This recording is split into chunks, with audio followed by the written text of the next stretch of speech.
What if the person who saved an entire nation was the one least likely to be noticed? Not a warrior, not a prophet, not a king, an orphan, a girl hiding her identity inside a palace built on power, fear, and silence.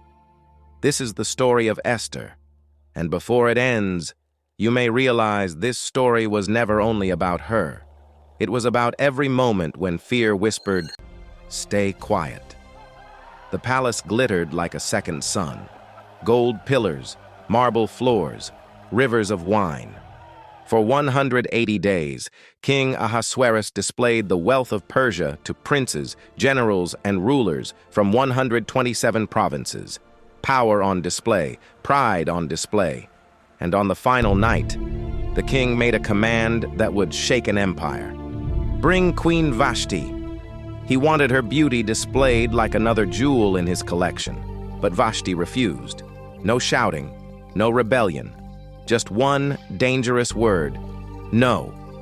And suddenly, the most powerful man in the world looked powerless. The king's advisors panicked. If the queen disobeys, they warned, every woman in Persia will do the same. So Vashti was stripped of her crown, banished, erased. One woman disappeared, and heaven quietly made room for another. Across the empire, young women were gathered for the king. 12 months of preparation. But one girl entered the palace carrying something no one could see. A secret. Her Hebrew name was Hadassah, but Persia called her Esther. Star. Esther, an orphan raised by her older cousin, Mordecai. She had known loss before she ever knew royalty, and maybe that's why she moved differently, while others fought to be noticed. Esther listened, watched, waited. There was strength in her silence. The chief eunuch noticed immediately. Favor followed her everywhere she walked. And when Esther finally stood before the king, everything changed. The room quieted.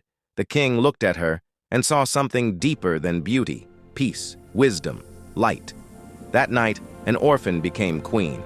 But crowns do not erase fear. And Esther still carried hers in silence, because the king did not know she was Jewish. Then came Haman, proud, brilliant, poisoned by ego.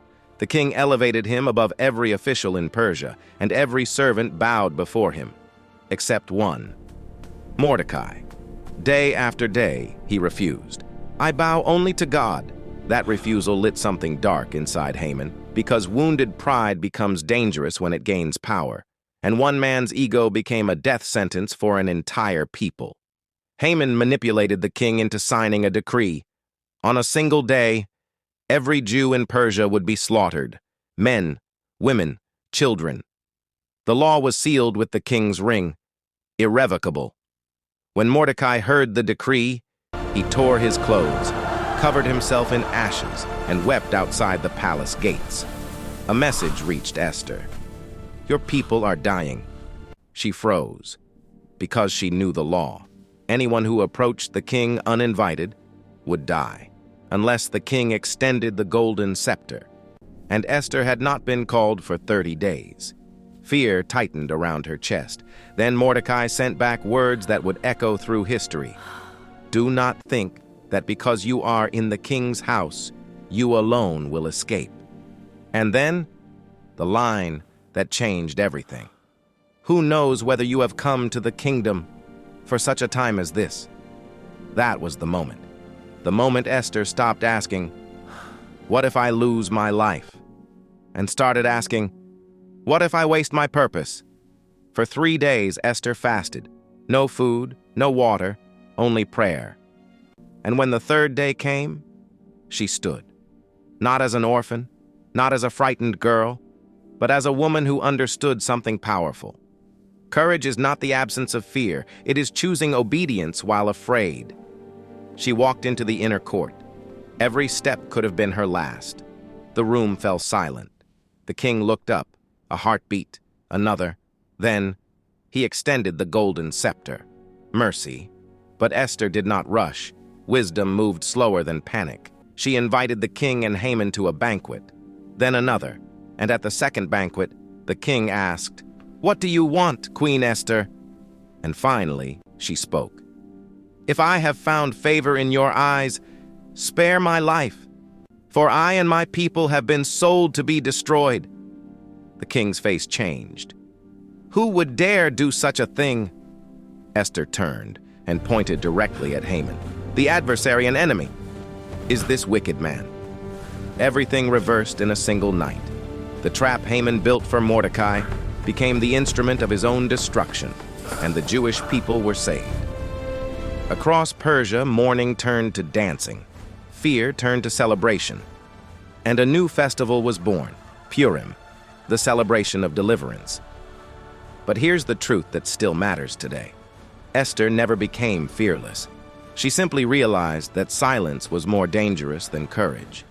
And maybe that's where you are right now, in your school, your family, your workplace, your city. You feel the pressure to stay silent, to stay comfortable, to pretend you don't see what's wrong. But what if you were placed exactly where you are, for such a time as this? History did not change because Esther felt ready. History changed because she moved while she was afraid. So pray, speak, stand, because your voice may be the miracle someone else is waiting for. If this story moved you, share it with someone who needs courage today. And subscribe to Faith Chronicle, where stories don't just inspire you, they awaken you. The crown was never the reward, it was the responsibility, and Esther chose to carry it.